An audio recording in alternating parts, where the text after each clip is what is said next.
Hi, everyone. I guess there are three of us here on the VIA side today. We'll start with a quick introduction. And I think the purpose of sort of today's presentation is to cover sort of three key elements. I think one is just a little bit about what we've been doing in Milton Keynes to date, what the current app and current service looks like, and a little bit about the sort of feedback we've received on the existing service. And then we're going to cover, hopefully in some detail, what to expect on April 1st and what service we're bringing to light, with a specific focus on accessibility and community engagement. I think before we sort of dive in, I think, Natasha, our first slide on the agenda is just a little bit of an introduction.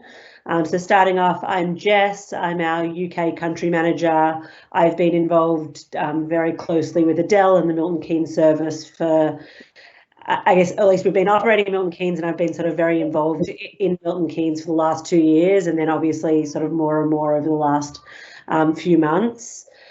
And I'm now going to pass it over to Natasha, who will hopefully give a quick introduction. Hello, everybody. My name is Natasha Maxmenko. I have also been working really closely with the Dell team on first our Milton Keynes service back when it was operating as VVAN and now as MK Connect. And I look after the operation in Milton Keynes, so we'll probably be working with you quite closely over the coming time as it launches. And then lastly, Gabby, do you want to jump on quickly? Sure. Hi, everybody. I'm Gabby McCaig. I oversee VIA's global community affairs and community engagement practice. So the goal of my team is really to work with the communities everywhere that we're operating and our partners are operating, to ensure that we're really building services that both meet their needs and that we're here to support the community as they transition into using our services. So very happy to be here. Lovely to meet everyone, and look forward to chatting further. Excellent. So I thought that might be the easiest way to start was to just talk a little bit about the current MK Connect service. I think we've been pretty lucky to be able to kind of have sort of a very last minute pilot of what a on-demand bus service would look like in Milton Keynes. So MK Connect launched when, I guess, the Bus 28 provider or operator pulled out, and sort of Milton Keynes Council asked if we could provide a pretty quick turnaround of a service for the users that no longer had access to public transport there. I think at the time it was seen as like a good pilot opportunity to see how this service would operate, how existing residents and existing bus users would transition, and what some of the feedback of how this service would operate how this service operationally, some of the feedback that the council could receive. So this is it, and we've been lucky that the brand has worked pretty well. We're going to continue with this brand on April 1st, but this was sort of the very first iteration. It was called MK Connect, and we provided anyone that was within the existing or the pre-existing service zone to be able to book a ride. And so how it worked is, for those users, no, Natasha, you're going a bit quickly. Previous. Awesome. So for users that had access to a smartphone, and we will talk about community engagement for everyone that doesn't have access to a smartphone, we're also providing alternative ways to book. For those that had access to a smartphone, they could download the MK Connect app onto their phone. They could easily pick enter in where they were getting picked up from and where they would like to go, and the Rider app would present multiple options for their journey, trying to optimize for sort of the least amount of walking and the shortest wait time. It would also present how much that ride would cost. They would then receive walking instructions to get to their local, I guess, their closest virtual bus stop, which was typically sort of the corner closest to them. Gabby, when we talk through accessibility, we'll walk through how this sort of works and the adjustments we make on the back end for those that aren't able to walk. But for those that get picked up at their local bus stop, they would be able to track their journey in real time, so they'd see the vehicle approaching on their app. We'd also provide notifications when the vehicle was a few minutes away to make sure that the person was definitely ready. We then have a MK Connect branded vehicle that would come and pick them up. and they'd be able to track their journey in real time. And then at the end of the journey, they're able to provide sort of real-time feedback. So a rating of their journey from sort of 1 to 5, 5 being the best service. And anytime they didn't give a 5, the ability to give real-time feedback that we could pass on to the council so that we could continuously improve the service. Next slide. So this is just sort of a map of exactly where the existing service operates. So it was it encompassed both the bus 28 route, but it also allowed people that lived not exactly or were travelling not exactly where the old bus used to go, but wanted to go and explore different areas, the ability to travel to anywhere they wanted in the zone. It launched on the 25th of October. The current operating hours have been 7 a.m. to 7 p.m. Monday to Saturday. And the great thing about this was that the bus didn't used to run on a Sunday, but this service has allowed extension into Sunday operating hours. So we're also operating from 11 a.m. to 4 p.m. on a Sunday. The price is £2.50 per trip. It's been free for existing bus pass holders after 9:30 a.m. and £1 for all-in-one MK card holders. And this is just a little bit of statistics. So the average ridership on this service has been about 146 rides per week, which, given COVID restrictions, which has existed pretty much almost the entire service time, has actually been pretty consistent and solid. The service has gotten on average a 4.8 out of 5 rating cumulatively, and that's been pretty consistent almost every week. Some weeks it's gone up to 5, and I think it's gone as low as 4.5, but it's been pretty solid positive rider ratings at the end of each trip. The average wait time has been 9.7 minutes, which in comparison to the previous bus, which was coming every 30 to 60 minutes, has been a huge improvement. And on average, users have had to walk only 120 metres, which in comparison to the bus provision, which is up to 400 metres, I think has also been on average significantly shorter for most riders. And we wanted to share a little bit of feedback. So we ran a survey with existing riders, and I think some of this proved to be quite interesting. So in terms of the existing age ridership, we saw like a pretty diverse range of current users that span almost every age bracket. Similar diversity was seen across employment and also across income.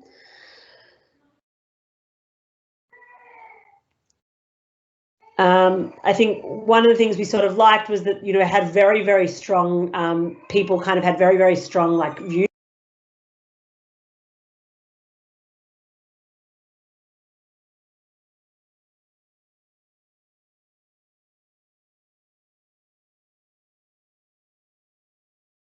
You're muted, Jess. Sorry. I think one of the things that came out as being sort of very a positive feedback was, and sorry, I've got some screaming children in the background that I'm trying to speak as loudly over as possible.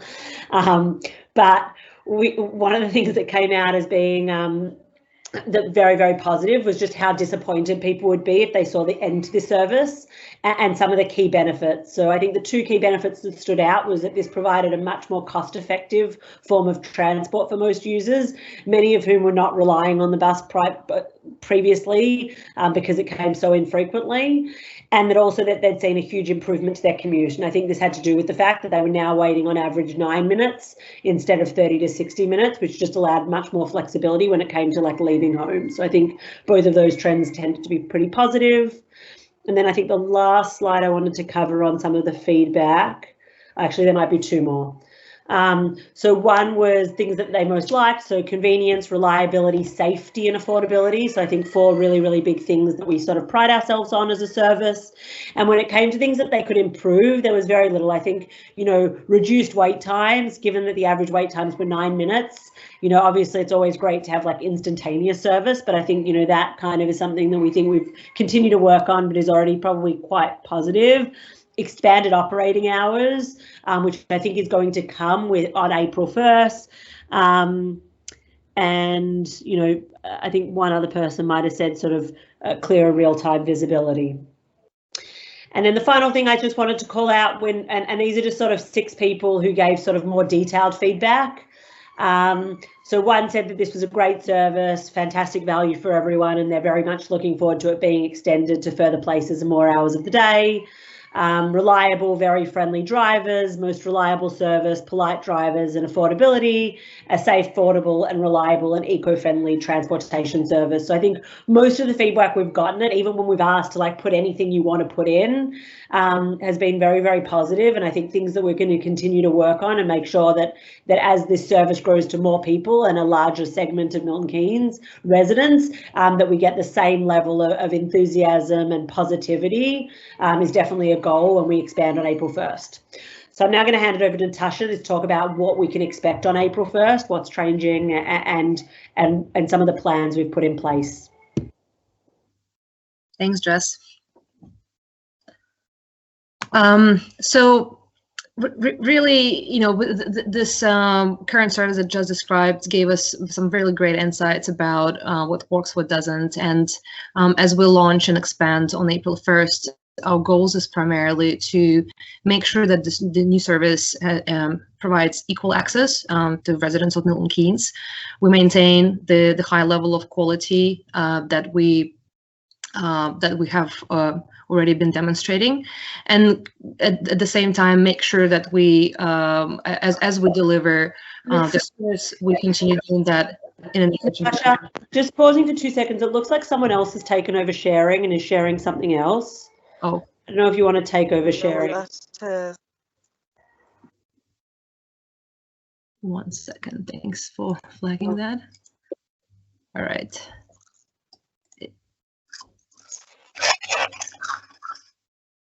Is this back on? You're all good. It is now. Okay. Yes. So, what's really great about demand responsive transport as well is with the way our technology works, we really are able to drive some great efficiencies. So this hopefully is going to be an important contributor to also how the council puts their budget, and we're really looking to these objectives are really important to us, and not only we have been preparing to launch the service under these themes, but it's something we're quite passionate to work with the community together and with the councillors to continue to improve even after the launch. So let me talk a little bit about what the service will look like as we expand.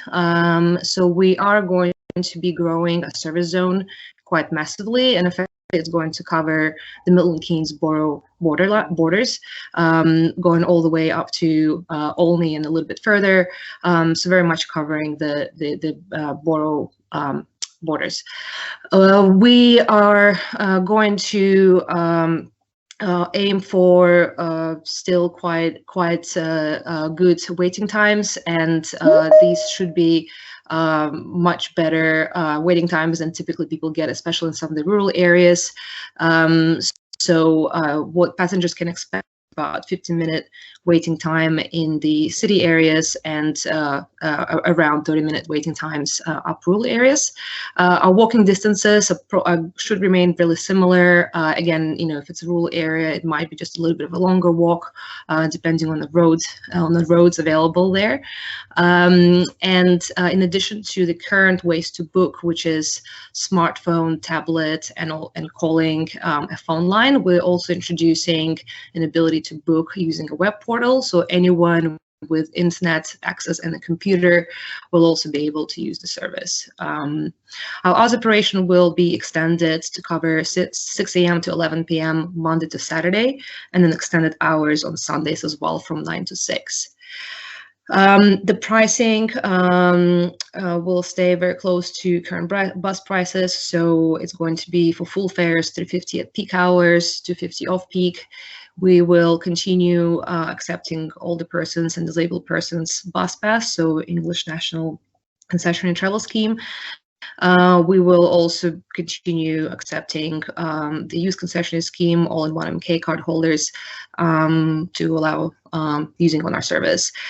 And what's not mentioned here, but just worth calling out, is passengers who have an MK Move travel card will also be able to tap that in vehicle and choose to pay with that as an option using the pay-as-you-go e-purse on the card. One probably major shift that we know people in the community have been asking, and is very important for us to also get right.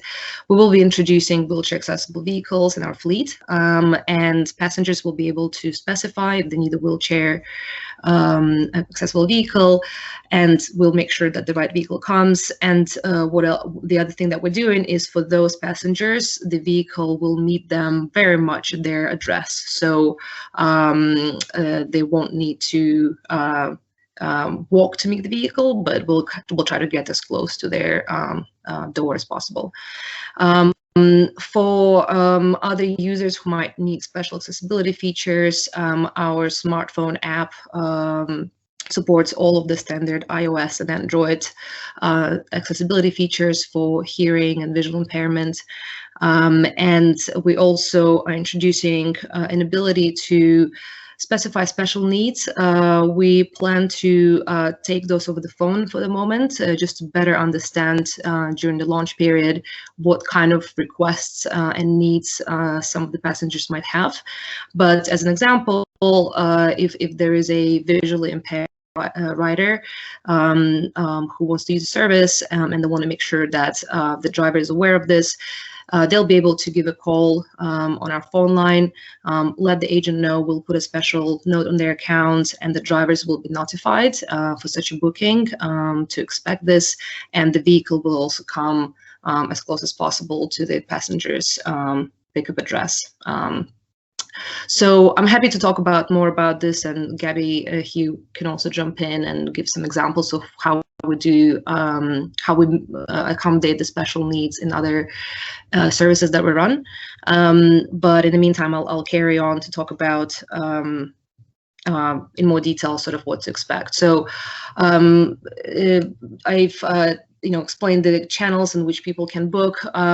Pretty much all of them will be available from April 1st. Obviously, the app is already available for those traveling in the Emerson Valley area. We are also evaluating, not evaluating, but actually working on introducing an ability to book with machines that are around Milton Keynes. This is our vision, to also accommodate people who may not have access to any of these other options or might have a preference to use a ticket machine. Also, just preempting, for those of you who might be familiar with our current service, the phone lines are, with the new launch, our phone line will be open all of the same hours as the service operates, so from 6 in the morning to 11 in the evening on most days, and there will be an extended customer service team from Milton Keynes Council who will be assisting the riders. So it's a local team, and they'll be able to assist them both with getting set up on the app or by taking bookings over the phone. I want to talk a little bit about our fleet and what you can expect in terms of the vehicles. One of the unique elements of the way our technology works is it allows us to be really flexible about how many vehicles we have on the road, and also drive efficiency that way from the cost perspective. So we will have 2 types of vehicles, and we will maintain a minimum number of wheelchair accessible vehicles, which will be 30% of the fleet at least, and all of the rest of our vehicles will be electric. We have these very exciting models that we procured specifically for this expansion, and we took on board the feedback that we got from service, where there were some requests to have more spacious vehicles and vehicles that are easier to get into. So on this basis, for our electric vehicles, we will be going with Vauxhall EV Varos. This is a very recent model in the EV market. We're very excited about it. Actually, some of these vehicles are already in operation. Went into operation on our current Bus 28 service. They are quite should be much easier to get in and out of, and they're full electric. So this is which a great benefit as we see it to CO2 emissions generally in the city, and aligns very well with Milton Keynes Council vision for driving better emission levels. The wheelchair accessible vehicles will be Renault Traffic conversion vehicles. These are going to be converted by the top leading provider in the space, and again, they're also new. They will have a rear access ramp, being able to fit one wheelchair passenger and accommodate up to 6 passengers along with that. So both of these all of our vehicles will be brightly branded, so should not be too hard to find the driver and the vehicle, and hopefully you will start seeing them on the road around Milton Keynes already now. Right, so I think I'll hand over to Gabby here just to talk a little bit about how we generally approach equity and accessibility for our services, with some references to what we do in other parts of the world to accommodate for vulnerable populations. Hi, everybody. Thank you for that, Natasha. I know Natasha spoke quite a bit about the vehicle. One thing that's very nice, I think you can see an example here of the seating configuration. So while it is a rear point of entry, I think one of the pieces of feedback we've had from some other services we operate around the world is it's really important from an experience perspective for wheelchair passengers to really feel an integrated part of the surface, and to feel like they're riding alongside other passengers and not sort of in a separate space in the car. And I think that's one of the really nice things about the seating configuration is it really feels like an inclusive part of the vehicle space in a really great way. So I think we can move to the next slide and talk a little bit about some of the accessibility features we have in our app for vision and hearing impaired riders. As Natasha mentioned earlier, they're fully compatible with text-to-speech technology, both for iOS and for Android, and other features like adaptive font size. There are some unique points of functionality that are actually built into the app as well to support these populations. So one of the common pieces of feedback in the booking flow is that it takes quite a bit of time for all of the information on the screen to be read out loud through text-to-speech software. So if a rider has indicated that they do have visual impairment or they're using this voiceover technology, it actually will allow for longer time to sort of accept the trip that they want to take in order for them to have kind of more time to read through the screen and really understand what their options are. So it is fully accessible for riders with any sort of visual or low vision impairment. Move to the next. On the back end, we've got a variety of tools as well that both our dispatchers who are taking bookings over the phone or drivers will be able to access to help support these passengers. I think, again, one of the key experiences for riders is sometimes it may take a kind of different approach on the driver's behalf in order to coordinate that pickup. Maybe if you know that you're picking up a visually impaired customer, it's really important you give, you use features to give them a phone call or, plan to be able to help the passenger on board the vehicle if we're talking about a rider with limited mobility or a wheelchair user. So the system is able to sort of take the information that the passenger either inputs into the app or notifies the call center booking agent, and is able to sort of funnel that information through directly to the driver so that the driver can kind of implore best practice in terms of assisting this passenger in the right way, in the right capacity. And accompanying that, one of the things we really do and we take very seriously as a company is making sure we have a really robust training, both in terms of technical nature, wheelchair securement and sort of safe spots to pull up alongside curb cuts and things like that, but also a lot of sort of more softer skill and sort of social best practice in terms of supporting users who have a variety of accessibility needs and making sure drivers really have that piece of sensitivity training as well. And this is just an example of some of the communities we sort of specialize in working with, obviously disabilities communities, seniors, and also really making sure that we're really coordinating and supporting riders who don't have access to smartphone technology or maybe are not as familiar or comfortable using smartphone technology as part of their everyday kind of transportation needs, as well as riders who are either cash preferred or unbanked or really sort of don't have access to, you know, typical credit or debit card or even kind of a chip and pin system, making sure we're finding solutions that work for those riders as well.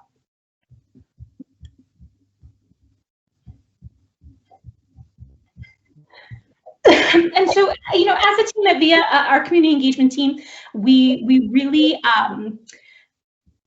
we kind of both take this internal piece of making sure that as our product teams are thinking about and developing these services, we're taking the needs of the community in mind, but also on the other side of that, really working with local stakeholders to make sure that we're reaching everybody in the community. And that practice can take kind of a number of different forms. Some of it is building relationships with community leaders, you know, such as yourselves and other organizations and advocacy groups, in order to understand what are the unique challenges that their communities are facing and how can we make sure we're addressing them.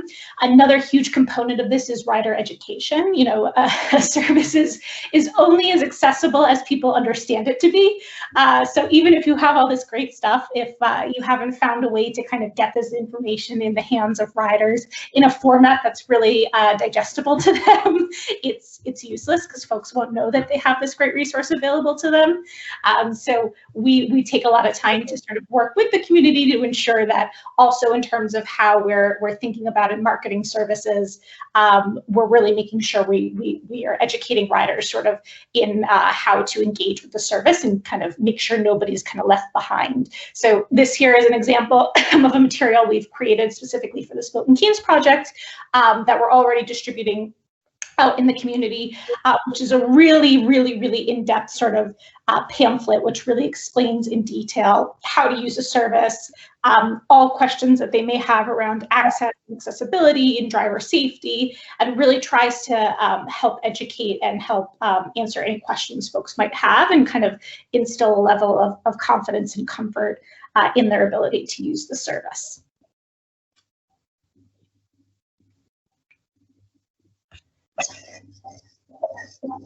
And then I think the next piece of this, which, you know, we're obviously, you know, super interested in engaging with this group, and I think we've got a number of other sessions with the community planned as well, is how we can use the great, you know, and well-established networks that already exist within Milton Keynes in order to kind of amplify this message and help make sure we're getting this information in the hands of the riders who really need it.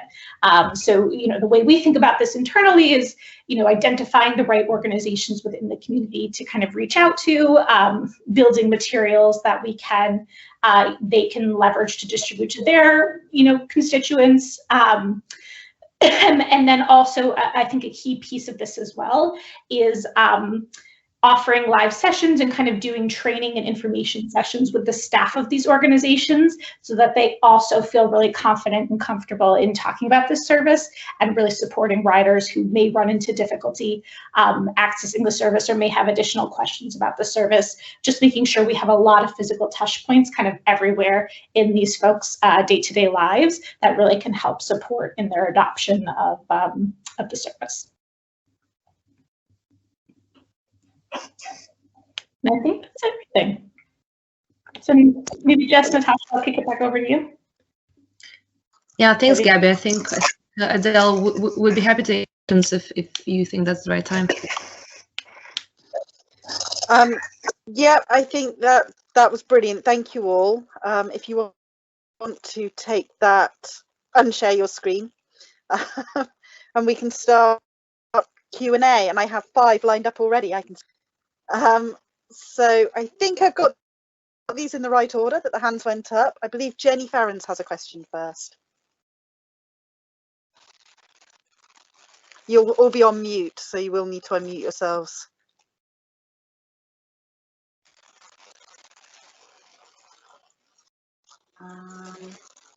Oh, so we lost her for a moment. I'm just letting Jenny back in. Okay, Jenny, you should be back with us now. We're just starting the Q&A, and you are first on my list with a question. Yep, thank you. I've actually got about 4, but probably the most urgent one is how many people are going to be operating the MKC phone line on day 1, because it'll be guaranteed to need a lot of support as it comes in.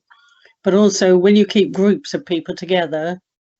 And is the pricing going to be reviewed at some point? Because I appreciate at the moment with startup and COVID, it's going to be an expensive service to run. But after a bit, hopefully the actual costs will reduce, and it's a 40% increase in peak time on pre-COVID bus fares. Okay, so the entire customer service team is being trained on this, and I think Deborah's got most of them on the day. So it will be all hands on deck when we go live on the 1st. The groups at the moment, because of COVID, the groups are restricted to a maximum of 3, I believe, and Maya can jump in if I get this wrong. Ordinarily, we would allow slightly more than that in a group. But yes, the full service from 1st of April will allow for group bookings.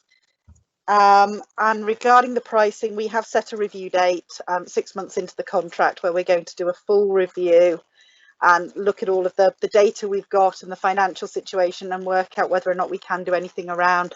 I think particularly period passes has been brought up a number of times, and we do want to look at that. Thank you. That sounds Thank good. you. Keith McLean is next, I think. Thank you, Adele. Thank you to the VIA team. Comment first on the presentation.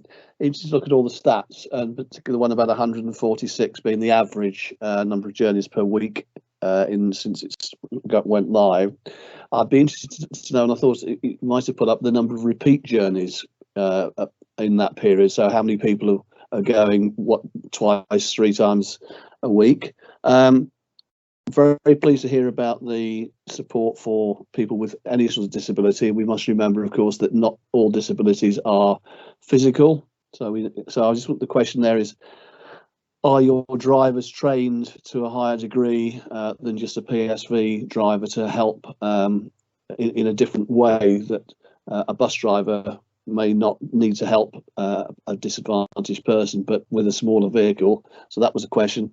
The third thing is I have downloaded the app, and I appear to be out of zone. Is that because, I don't know why, is that because it hasn't been switched on? But it's active. So there's 3 small questions there. Thank you.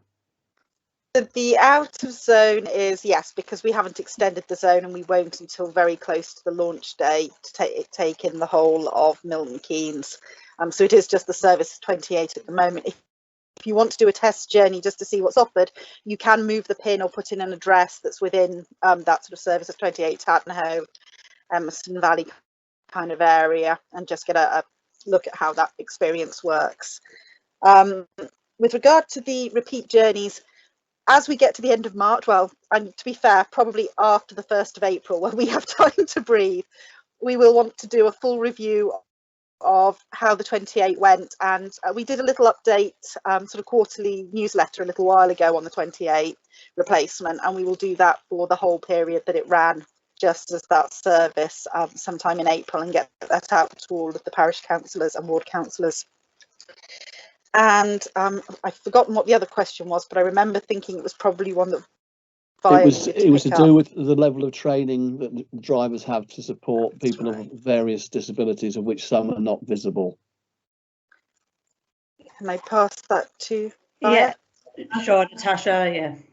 Yeah, I can jump in here. So we will have a facility to make a note on account for anyone with non-visible disabilities to make the driver aware that could be a potential requirement for the passenger. And our drivers will be trained, as Gabby said, in kind of handling passengers with disabilities. There will be, I think, a limit to it in the sense that if the passenger, typically might require some special, special assistance like a PCA or a care to go along with them, it's best that the care actually travels with them, because ultimately these are drivers, and they're not necessarily carers. So, but there will be training provides for disability awareness, both physical and non-physical. Thank you. One thing I would add there is that in our existing Milton Keynes service, I think one of the feedbacks we're getting most frequently is just how friendly and accommodating the drivers are. So even as it currently stands, if a passenger comes out and they are struggling to get into the vehicle, our drivers are trained to get out, provide a step and to assist them into the vehicle in a way that a regular bus would never be able to do, because bus drivers can't as easily navigate around the smaller vehicles. And so I think in terms of that level of assistance, I think it's something we're making our drivers aware of, and we're already seeing to date drivers acting in a way that really does facilitate a more seamless entry and exit into vehicles. I don't know, Gabby, if I overshone you there as well. No, I was just going to add, in other parts of the world, we actually operate a number of specifically paratransit services. And one of the things we've done this is actually in Hampton Roads, Virginia. We worked with their paratransit advisory committee, which is composed of a variety of folks with, everything from cognitive disabilities, from highly visible disabilities to highly invisible disabilities. And they helped put together a really wonderful training that's kind of very story driven, and folks sharing their personal anecdotes about pain points they've encountered in their transportation, and we have these kinds of materials ready that we can share with drivers to really help them understand sort of the importance of kind of getting this piece right, both on the technical side, but as well as kind of the softer and social skills side. Thank you, very, very reassuring. Thanks, Adele. You're very welcome. And I think next up I've got Alan Rankin. Thank you for the presentation. I've got a couple of questions. One's on accessibility and one's on demand. If I take the accessibility first, I'm thinking about potentially people that might be excluded from this process that are reliant on buses currently. So I'm thinking about older people who don't have a mobile phone. I know that accessibility, we've talked about disability a lot, but I think there's quite a lot of bus users that are older that don't have mobile phones, and it would be useful to consider that group. And if I could give an example, you talk about accessing via a landline, but that landline doesn't give you the written instructions and the tracking that an app gives you. So you're already at a disadvantage in terms of somebody that has an app. So assuming that you can book your trip to the shops, you quite often don't know how long you're going to be in the shops. You might meet friends and go for a coffee, so you don't know when you're coming back. So I wonder how DRT works out that solution, because for me, if you don't have a mobile phone, it means you have to book your return trip in advance, and quite often that's impossible. And that might exclude older people who don't have mobile phones from using DRT. So that's the accessibility problem that I would like maybe more detail on. In terms of demand, I was just wondering, DRT seems quite attractive, much more attractive potentially than buses. And I just wonder what the scope is for ramping it up for people who really want to use DRT if the demand overwhelms supply. The other aspect of demand is if it's really successful, it will put pressure on existing bus service company owners who might decide to pull out of Milton Keynes entirely because it's not commercially viable. Have you done that analysis? And will DRT be able to cope if that happens? Thank you. Okay, so I'm going to have a stab at these, and Via are very welcome to jump in after me. With regards to accessibility in older people, we are doing some work on that. We've spoken to the dementia team internally. I've spoken a little with adult social care. And one of the things we will be doing, obviously, if people have sort of the early starts of dementia or something, that can be flagged, it can be added to their account. So they don't need to remember to tell us every time they book. We will know after that first time, and we will then be able to make sure that they get something like a door-to-door service so they know where they are and they're not getting confused. In regards to the phone issue, this is why we're working with CAMAX on the on-street machines. We're also in discussions with the railway company about getting something put into the rail stations and I'm hoping very shortly to pick up discussions at the shopping centres as well. So we're looking to make sure that there are methods out there for people who are out. I mean, obviously, if you don't need a smartphone to access it, you only need a basic mobile phone, which a lot of even older people do have. But if you are out there without any kind of phone at all, we are making sure there will be stuff on street that you can access, pretty much 24/7 to use this service. With regards to demand, the service is very flexible. It is quite quick to mobilise vehicles as the demand grows. We've discovered how quickly we can mobilise vehicles recently. So that's, it is aimed, and we have provided with figures from pre-COVID as well, so they understand what ridership could well get up to. What we've done for the bus operators, obviously, is if your journey can be fulfilled completely by a commercial bus service, then that's what you'll be offered on, unless you have additional needs and need some, you can't make it to the bus stop. You'll be given the information that the bus is here. It'll be arriving in 5 minutes. Walk to your bus stop rather than meet the driver for DRT. So that's to make sure that we don't want to compete with or cannibalise the commercial bus services. We want those to be successful. They carry 84+% of trips. So no, if they disappeared overnight, DRT couldn't step in and fill the void overnight. It's a very different proposition, and we would need much larger vehicles for it than we've currently got in the contract. But we don't believe that that's a significant risk, because we are working with the bus operators alongside all of this. Does that cover that? Yeah, it's reassuring to know that you have looked at the issue around the return journeys and how to access on the street if you don't have on a phone. So that's useful to know.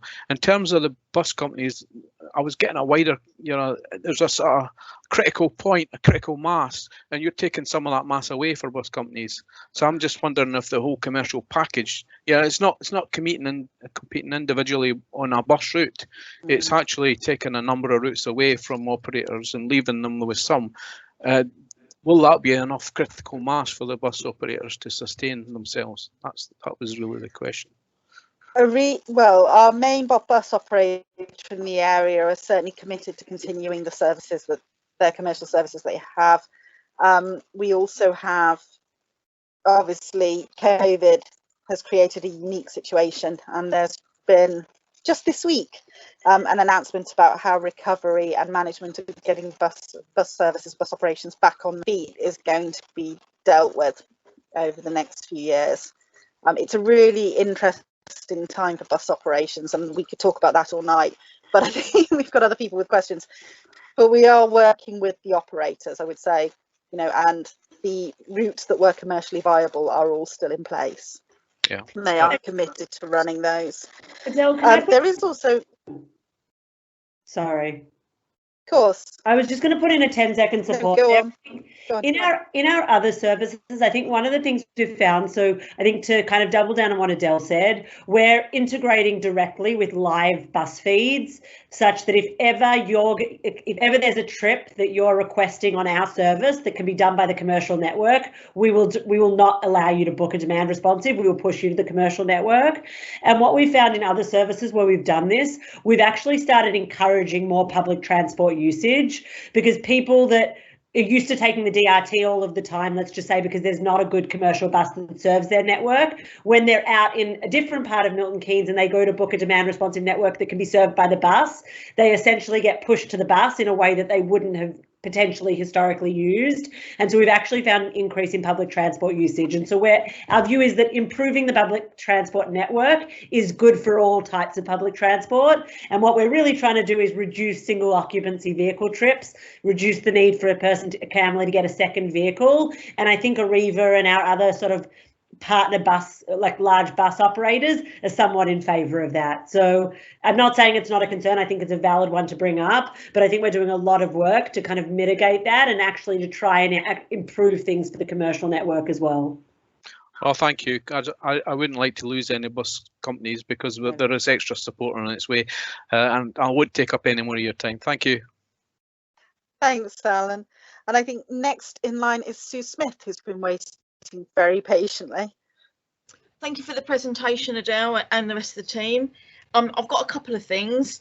First of all, the diagrams at the beginning with all the responses and things was really good, but it was only 9 people, and I'm hoping that this decision wasn't made on the grounds of just 9 people. That's my first one. Another one about the diagrams, lovely diagrams of the vehicles. How are we dealing with social distancing? You can't get 7 people in a van while social distancing is on, surely. Why wasn't parishes consulted on how this would affect their residents with the different bus timetables and all the rest of it, especially with the Together We Can document? It's said that we should obviously take in discussion with things, and because of Woofton, there is no cash being taken, and most of our residents don't have debit cards because of the low salaries and all the rest of it. Can you help me with that one, please? Okay, thank you, Sue. So first of all, no, absolutely it wasn't taken on the grounds of what 9 people said. We were really unlucky with the survey. We had it all ready to go out as things ramped up towards Christmas, and then we got locked down again. So that first week of lockdown when the survey was out, we had a slight, repression of numbers again.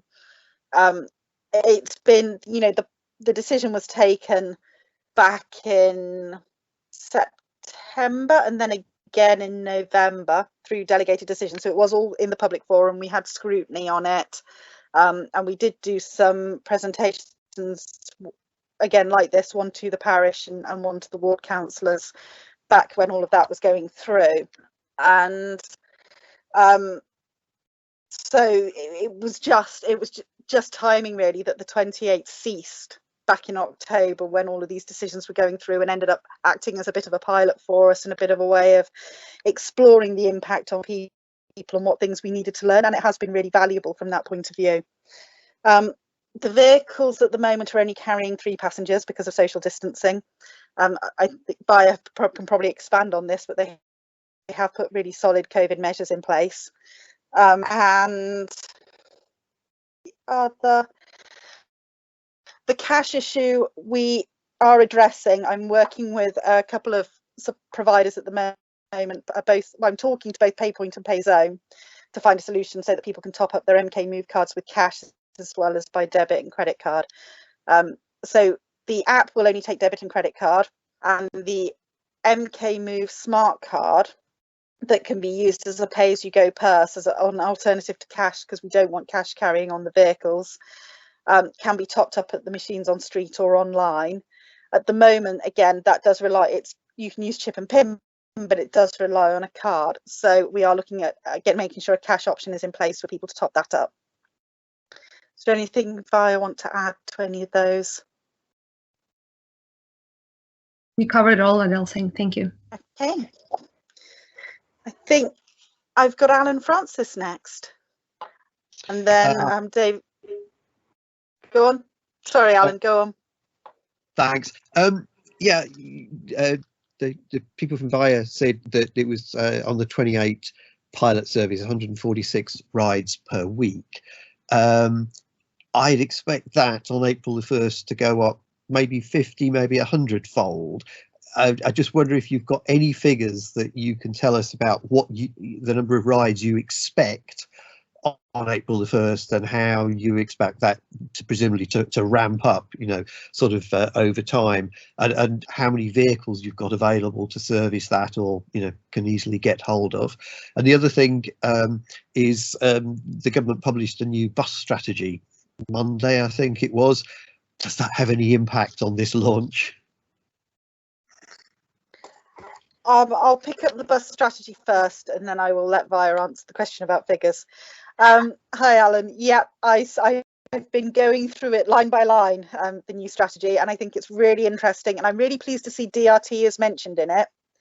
I'm waiting, obviously, for further detail on how they're going to view that, whether the current operation, which is under PHV licensing, would be included in that, which I'm hoping it will, because I think there's a lot of advantages to seeing DRT very much as part of an integrated network.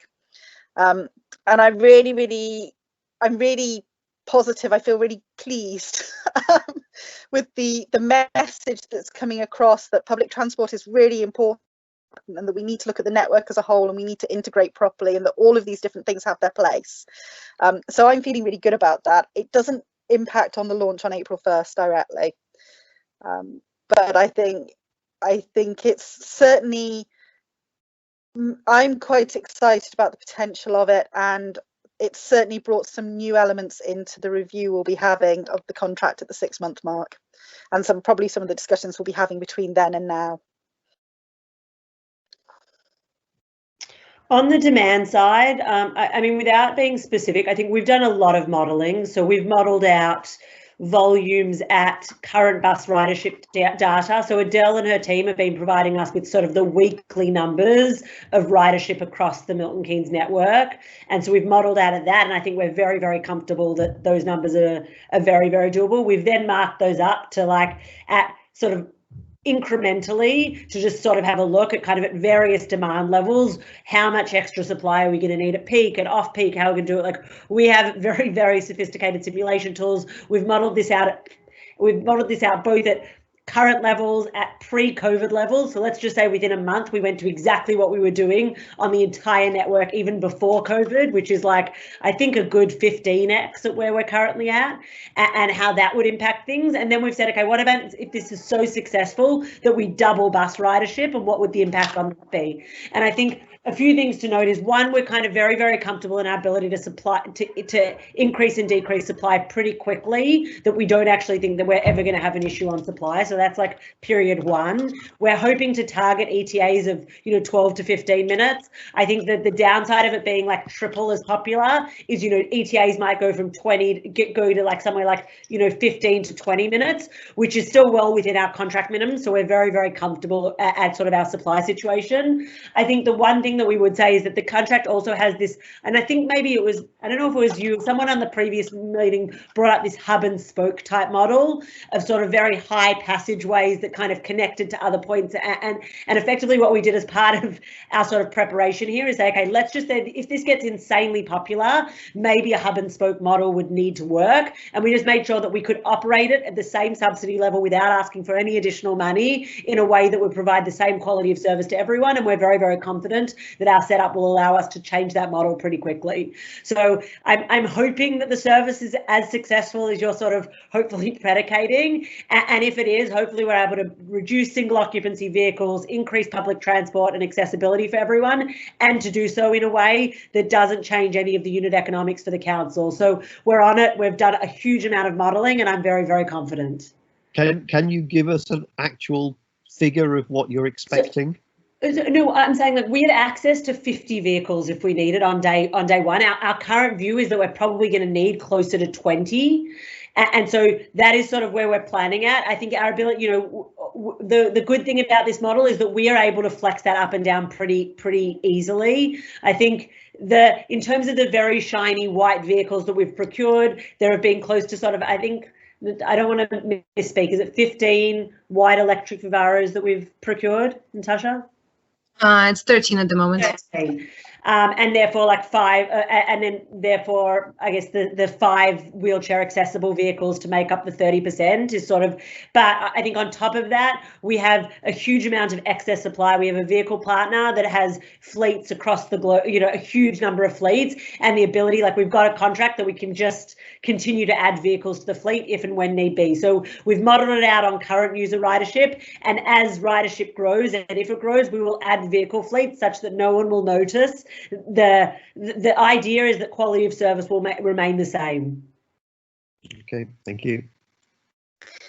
I did have David's hand up. It's gone down again, so I do jump in if you did still want to ask a question, David. Pafford. Otherwise, I'm going to go to Ian Layden and then Steve McNay, and then we'll probably have to wrap it up for the night. And I apologise if I've mispronounced anyone's name this evening.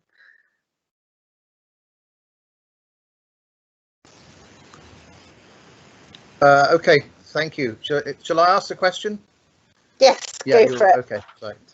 Yeah, I mean, there was some sort of feedback on one of the local community Facebook pages a few days ago about this, which was rather negative. And the two main points that I remember, one was somebody was saying, well, my monthly cost is going to go up from £40 to £150. And the other issue was that children under 14 can't ride unaccompanied. So I got two questions on that. One is, are these things correct? And the other is, if they're not, what can you do to address misinformation that's going out on community social media pages? I honestly can't answer to the cost question. I'm not sure if they've added DRT on top of the bus pass that they have, thinking that they'd need to change vehicles or what. I mean, that seems like a big jump. And without knowing their exact journey and who they're travelling with, I'm afraid I can't calculate an answer to that. Obviously, we have already said we are including pricing and the potential for period passes in our 6-month review when we have the data and the financial figures to understand what is and isn't possible. With regard to the children under 14, there's the terms and conditions don't allow children under 14 to hold an account, because that is effectively making a contract, but they can ride with, no one's policing this. If they're booked in, they can get in and ride a journey. It's more around not wanting children under 14 not being held financially responsible for a contract. So it's a non-problem, I think, that one in reality. So yeah, I mean, but, we're having we've been having conversations about how we put out the information on that one, because it's misleading, I think. So. But how is it a non-problem? I mean, if when the child is coming home from school, how have they got to call mum and dad and ask them to make the booking or something? Because that does sound like a problem. Well, they would, they would formally they would need somebody older to book for them, but I mean, their parents will know presumably when they are coming home from school, so, and they can ride. But that's a big difference, isn't it? From, I mean, say a child has detention, or a child has an activity after school. I mean, that involves a lot of coordination between the kids and their parents. And I'm not convinced that that's quite how kids operate these days, or ever. Well, I would hope that at 11, if they got detention, they'd be telling their parents they're going to be late home. So I think I take the point, but I think it's manageable. And we are, we will be monitoring these things as they go. So if we do get feedback that it's a real issue, we can look at it again. Thank you. Thank you. And then I have Steve.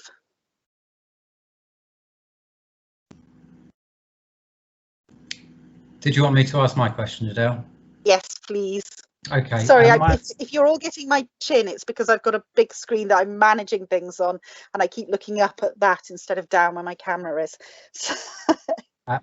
I think your camera is actually off, Adele, so we're not seeing your chin.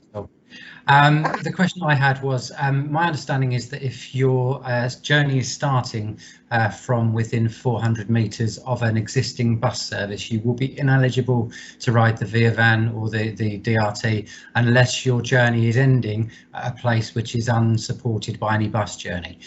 Have we got any numbers at all in terms of how many? Okay, I just saw a little shake of the head from Jess, which may mean that information is incorrect. Do we have the numbers of people who are actually not sitting within 400 metres of a bus stop that will be served by one of the commercial services? Because that is going to significantly, I would argue, reduce the number of people who are able to use this service at any one point anyway. And with the potential cuts to some of the subsidised bus services, there are going to be people who are no longer able to use the buses that they have been using and are within 400 metres of a bus stop, so will not be able to use the DRT either. Has there been a full equalities impact assessment of the impact of these changes?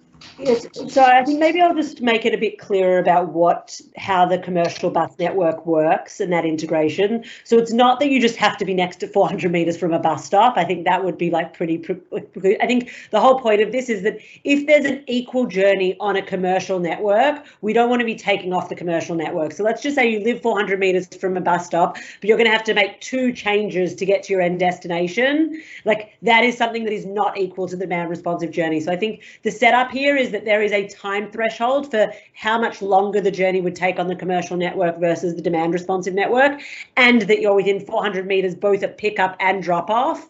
And at that point, if the trip is almost as good on the commercial network, we push you to the commercial network. Alternatively, we propose the demand responsive. So I think you would find that anyone who had an old commercial network that's been replaced, almost all of those journeys, I would assume, will be covered by the demand responsive network. Whereas if you're in central Milton Keynes and you're doing something that the number 6 or one of the big commercial networks can easily do, you will not be able to use the demand responsive network. Sorry. I understand that. My concern is things like most people, I assume, has there been any assessment? So, for example, opposite our offices, there's an older people's home, Jonathan's Court. It's currently served by a bus stop that stops outside Jonathan's Court. The people who use that bus service will no longer have access to that service. They are within 400 metres of a major bus route, the 5, the 6, the 4, whatever else. But the walk that they are going to face is 10 metres now and 360 metres post April the 1st. Has there been a full assessment and a full evaluation of what the impact is on the people who are most vulnerable in our communities? I understand the question. There has been an equalities impact assessment. We don't have exact figures, obviously, on how many people fall into those categories, but this is why we've brought in the measure that we allow people, if people want to phone and register that they can't do that walk, they will get the door-to-door or the very close to door-to-door service. So the people in that sheltered accommodation or an old people's home can register, and when they register either on the online or on the app or through our phone service, they can say, I live in sheltered accommodation, the walk to the number 6 route is far too far for me, can I please have a DRT service? And we will flag them as having additional requirements, and they will be offered a DRT service. It's almost going to be on an individual basis that these decisions are made. That's, yeah, to a large degree. I mean, that's what one of the reasons that we're doing, we're asking people to give that information when they phone initially, rather than we were looking at setting up several categories within the registration from day one, and we thought actually we need to understand more. So we decided to take those calls over the phone for the first few weeks so that we can get that one-to-one conversation and really understand what the needs are in Milton Keynes, and any that can be met by DRT that aren't being met by the commercial service, as it will be from April 1st. You know, we are looking almost on an individual level to meet those needs as best we can.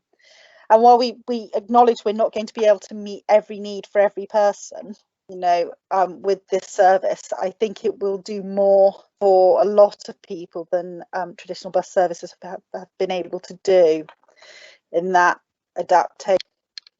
I fully agree. I think that there is potential for DRT to absolutely revolutionise how transport in Milton Keynes works. My concern is that we don't leave people behind, to coin a phrase on this. Yeah. Thank you very much indeed. Thank you for that. Thank you.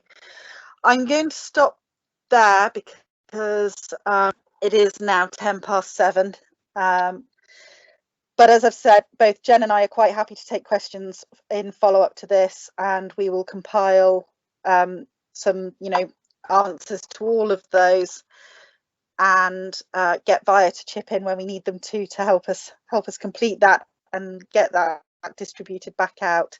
So if people want to send questions, I'm actually on annual leave now until Monday, but if people want to get questions to me for Monday, and I know a couple of the parishes have already sent some lists through, and I will go through those and address those as well as part of that. I didn't have time to get them out before this evening's meeting because I've been pretty much back to back, but what I will do is make sure that at the beginning of next week I go through all of those, compile them all into a single response that I can send to all of the parishes and wards. Right, well, thank you all very much for your time this evening. It's been really good to see so many of you here engaging with this. I think that's going to be really important over the next few weeks.